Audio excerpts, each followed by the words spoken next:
Muito bem, nós vamos dar sequência, então, ao que nós começamos a conhecer como projeto político-pedagógico, esse importante documento que concretiza uma boa parte das políticas educacionais e estrutura da organização da educação básica no Brasil, por alguns motivos.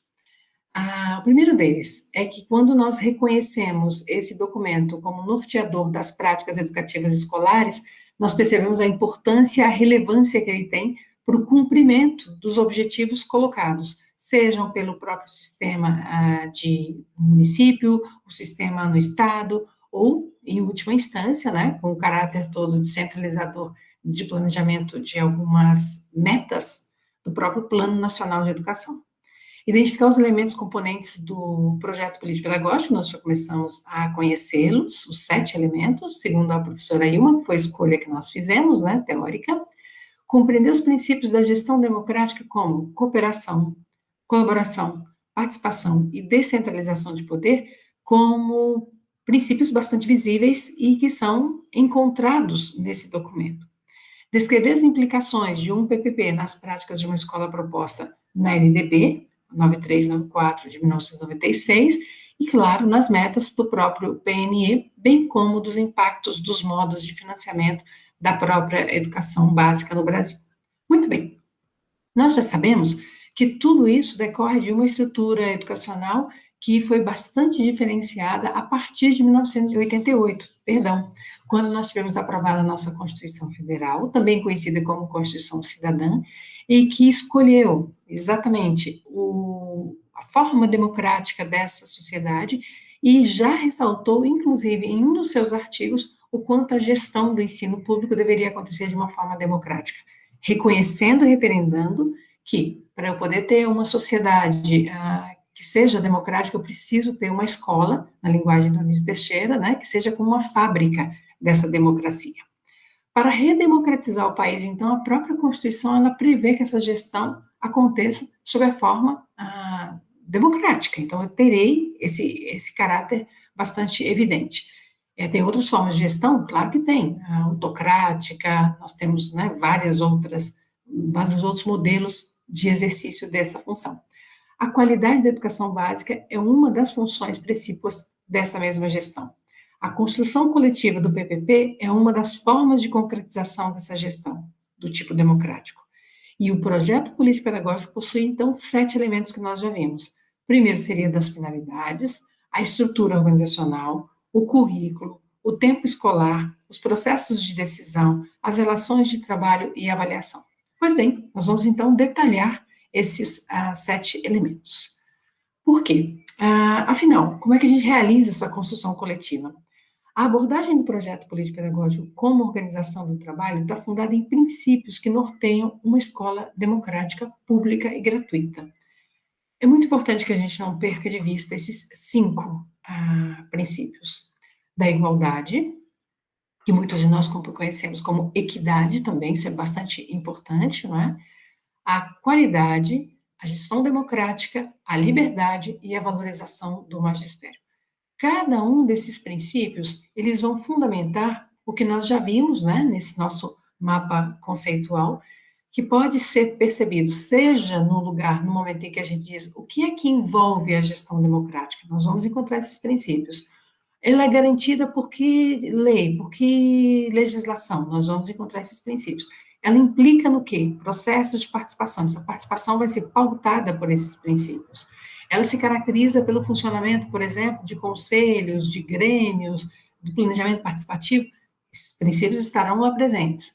Quando nós olhamos para as dimensões, não importa qual delas, a dimensão financeira, ou a dimensão administrativa, ou a pedagógica, ou a relacional, nós vamos encontrar esses princípios. Como o nosso foco é o PPP, notem bem que na dimensão pedagógica, aí estaria ele, né, com essa função importantíssima. Essa figura ela é bastante ilustrativa para poder mostrar esse caráter coletivo da construção do PPP. Estamos, cada um, em lugares diferentes, com interesses diferentes, e viemos de subculturas diferentes. A escola é um ambiente bastante interessante, porque as pessoas, somente a escola pública, né, que nós estamos falando, o ensino público, que é a fábrica da democracia, por excelência, a gente vai perceber, por exemplo, que as subculturas, todas elas se encontram, e pessoas que não se escolheram passam a fazer parte de um grupo. E como é que a gente poderia pensar um documento que fosse norteador dessas ações, que não tenha, como nessa imagem, nessa figura, cada um dando a sua contribuição, que certamente vai ser plural e diversa, porque afinal, nós viemos de lugares diferentes e nós não escolhemos estar aqui. Essa diferença para o ensino privado é bastante importante, porque vejam bem, quando nós estamos falando do ensino privado, por isso que a Constituição não fala que seria no ensino privado isso ocorreria, nós não temos essa possibilidade dessa diversidade toda. Quando os pais, ou quando o adolescente, ou quando o adulto, nós nos matriculamos, por exemplo, numa escola de ensino privado, nós pagamos por uma prestação de um certo serviço que tem uma certa tendência, e muitas vezes até pelo próprio preço, a gente já nivela, a gente já, de alguma maneira, homogeneiza quem são os pais e os alunos dessa escola. Na escola pública, não. Nós temos, então, essa diversidade, e como ela é para todos e todas, nós não temos nem controle do que representam, né, cada um desses lugares. E aí, construir o projeto político-pedagógico é contribuir com essas, representado pelas cores diferentes aqui, e aí a gente vai perceber que, primeira noção é a seguinte, esse grupo tão diverso, ele persegue finalidades. Que perguntas que orientam as decisões do PPP quando a gente trabalha com esse primeiro componente muito importante? A primeira pergunta seria o seguinte: das finalidades estabelecidas na legislação em vigor, desde a Constituição, passando pelo LDB, levando em consideração o PNE, o que é que a escola persegue com maior ou menor ênfase? A gente vai priorizar. Como é perseguida a finalidade cultural, ou seja, aquela de preparar culturalmente os indivíduos para uma melhor compreensão da sociedade em que vivemos? Como a escola procura atingir sua finalidade política e social ao formar os indivíduos para a participação política que implica direitos e deveres da cidadania? Como a escola atinge sua finalidade de formação profissional, ou melhor, como ela possibilita a compreensão do papel do trabalho na formação profissional do aluno? Como a escola analisa a sua finalidade humanística ao procurar promover o desenvolvimento integral da pessoa? Todas essas perguntas são feitas para poder discutir a questão da finalidade. E elas são feitas para aquele grupo diverso, plural, que nós conhecemos que a nossa escola pública tem. Da estrutura organizacional. Tem dois tipos básicos de estrutura, né, nas nossas instituições escolares: a administrativa e a pedagógica. Todos nós sabemos que nenhuma é mais importante que a outra. Afinal, nós sabemos, por exemplo, sem o administrativo, sem uma estrutura administrativa que cuide dos meios, os fins que são pedagógicos não podem ser alcançados. Um exemplo claro, por exemplo, seria isso que a gente está vivendo agora. Como é que nós poderíamos cumprir os nossos fins e objetivos pedagógicos de aprendizado sobre um certo conteúdo se nós não tivéssemos, por exemplo, um ambiente AVA, uma estrutura, né, como essa, para que a gente pudesse ter acesso a esse conhecimento todo? Portanto, nas escolas, também esses dois tipos de estrutura são fundamentais, o administrativo e o pedagógico, porque também de nada adianta uma estrutura muito bem preparada se não há ali um professor com a formação adequada e devida para poder cumprir os objetivos propostos. Bom, e aí como é que a gente pensa sobre esse lugar? A gente começa a se perguntar o que é que sabemos da estrutura pedagógica, que tipo de gestão está sendo praticada, o que queremos e precisamos mudar na nossa escola, qual é o organograma previsto, quem o constitui e qual é a lógica interna, quais são as funções educativas predominantes, como são vistos a constituição e a distribuição de poder, quais são os fundamentos regimentais. Vejam que são perguntas que vão fazer uma reflexão do grupo para que a gente possa, então, desvelar essas relações todas e, a partir daí, então, pensar nesse lugar chamado estrutura organizacional. O currículo. Bom, do currículo nós teríamos muito para poder dizer, mas como é que nós o consideramos num projeto político-pedagógico no contexto de uma gestão democrática? Em primeiro lugar, o currículo não é neutro, não é um instrumento neutro. O currículo não pode ser separado do contexto social, uma vez que ele é historicamente situado e culturalmente determinado. Que tipo de organização curricular que a escola deve adotar?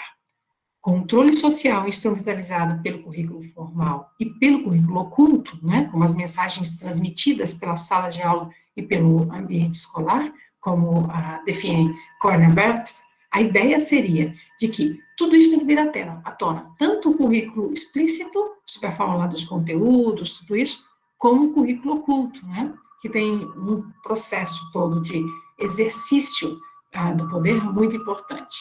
E aí, nós poderíamos tratar do tempo escolar. Afinal, o calendário escolar ordena o tempo, determina o início e o fim do ano, prevê os dias letivos, as férias, os períodos escolares em que o ano se divide, os feriados cívicos e religiosos, as datas reservadas à avaliação, os períodos para as reuniões técnicas, os cursos. Então, ele normatiza, ele distribui e, com isso, claro, controla muito da vida das famílias envolvidas na comunidade escolar. Então, muitos pais e boa parte das comunidades e estudantes pautam a sua vida a partir exatamente desse tempo escolar, que é previsto lá no PPP. Os processos de decisão, que a gente coloca em contraponto com as relações de trabalho, tem a ver exatamente com esse processo de fluxo das tarefas, das ações e principalmente das decisões, e é orientado por procedimentos formalizados, prevalecendo as relações hierárquicas de mando e submissão de um poder autoritário e centralizador. Eu preciso fazer essa pergunta. Se isso acontece, então é o momento de repensar como é que esse fluxo se dá, bem? Então, coloquem um ponto de interrogação já nessa questão. Relações de trabalho. O processo de luta é visto como uma forma de contrapor-se à dominação, o que pode contribuir para a articulação de práticas emancipatórias. Então, quando nós conseguimos vislumbrar essas formas, né, de relações de trabalho, nós estaremos, então, encaminhando já para o momento que eu posso pensar a avaliação. Primeiro, que a avaliação é um ato dinâmico, que qualifica e oferece subsídios ao projeto político-pedagógico. Segundo, que ela imprime uma direção às ações dos educadores e dos educandos. E nós vamos ver que essa avaliação ela acontece tanto no nível da própria instituição, como acontece, né, internamente, das questões administrativas, dessas relações de trabalho, acontece o próprio projeto político-pedagógico, e esse projeto político-pedagógico já tem que abranger, já tem que prever e contemplar que as avaliações em larga escala também serão consideradas para que a gente possa tomar decisões lá no início, aquelas da finalidade e do modo de implementação, por exemplo, desse currículo. Também, como nós vimos anteriormente, da importância, por exemplo, de uma escola conhecer o seu IDEB. E quando ela toma conhecimento a cada 2 anos desse índice de desenvolvimento da educação básica, ela não pode ficar parada, seja no sentido de aprimorar, de aprofundar, de complementar, ou de corrigir mesmo rumos, afinal, o PPP é um documento norteador, mostra o norte, as prioridades serão tomadas, as avaliações são muito importantes, sejam essas de caráter do processo de ensino-aprendizagem, seja esses de caráter administrativo, sejam as avaliações em larga escala, pelas quais as nossas instituições de educação básica passam, tá bem? Dito isso, a gente consegue visualizar nesse ciclo o quanto, né, a avaliação formativa vai fazer parte desse processo que nós temos. Aqui, especificamente, na questão pedagógica. Né? Então, do mesmo jeito que nós temos uma avaliação formativa do processo de ensino-aprendizagem, aqui, nessas mesmas dimensões, nós teremos uma avaliação dos processos de implementação de um projeto político-pedagógico, que nós já vimos que vai para além dos processos de ensino e aprendizagem, ou para antes, se nós considerarmos, né, o quão importante são as funções administrativas, para poder avaliar, e o ciclo, o caráter cíclico, né? Todos esses encadeamentos devem estar presentes. Bom, assim nós estamos prontos para seguir a construção dos nossos conhecimentos, para poder tratar, então, da educação superior, que é o lugar no qual e para o qual nós estamos atuando nesse momento, e que vai ser o foco da formação dos professores da educação básica, segundo a própria LDB. Até lá!